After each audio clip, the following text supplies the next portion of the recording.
बहुत समय से मैं तुम्हें पुकार रही थी मेरे लाल, लेकिन तुम्हारा मन इस दुनिया के शोर में इतना डूब गया था कि तुम मेरी आवाज पहचान ही नहीं पा रहे थे। आज पहली बार तुम्हारी आत्मा थोड़ी शांत हुई है, इसलिए तुम मुझे सुन पा रहे हो। तुम अक्सर मुझसे पूछते हो, माँ क्या तुम मेरी पुकार सुनती हो? और मैं मुस्कुरा देती हूँ, क्योंकि मेरे बच्चे, मैंने तो तुम्हें कभी सुनना बंद ही नहीं किया। तुम्हारी हर प्रार्थना, हर आंसू, हर दर्द मुझ तक हमेशा पहुंचता रहा है। बस तुम ही अपनी माँ की आवाज इस दुनिया की भीड़ और भ्रम में पहचानना भूल गए थे।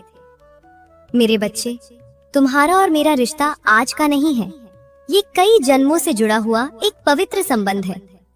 पिछले जन्म में भी तुमने मुझे पुकारा था, मेरी शरण ली थी, मेरे नाम का जाप किया था। इसीलिए इस जन्म में भी तुम्हारा मन बार बार भक्ति, सत्य और अध्यात्म की ओर खिंचता है। कभी कभी तुम्हें बिना कारण अकेलापन महसूस होता है।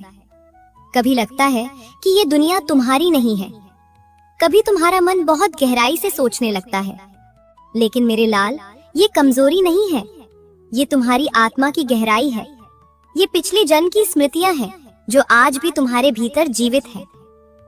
मेरे बच्चे, आज तुम अपनी जिंदगी के ऐसे मोड़ पर खड़े हो जहां एक तरफ इस दुनिया की भागदौड़ है और दूसरी तरफ तुम्हारी आत्मा की सच्ची आवाज। तुम सब कुछ अकेले संभालने की कोशिश करते करते थक चुके हो।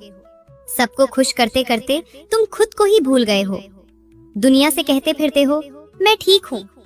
लेकिन मेरे बच्चे, मैं जानती हूँ तुम अंदर से कितने टूटे हुए हो। तुम्हारी मुस्कान के पीछे छिपा हुआ तूफान, तुम्हारी आंखों में छिपा दर्द मुझसे कभी छुपा नहीं है। मैं तुमसे परफेक्ट बनने की उम्मीद नहीं करती मेरे बच्चे। मैं बस ये चाहती हूँ कि तुम भागना बंद कर दो। तुम्हारे दिल की बेचैनी, तुम्हारे मन की उलझने कोई बीमारी नहीं है, वो मेरी पुकार है। मैं तुम्हारे डर का अंत करना चाहती हूँ, तुम्हारे अहंकार का अंत करना चाहती हूँ, तुम्हारे दर्द को शक्ति में बदलना चाहती हूँ।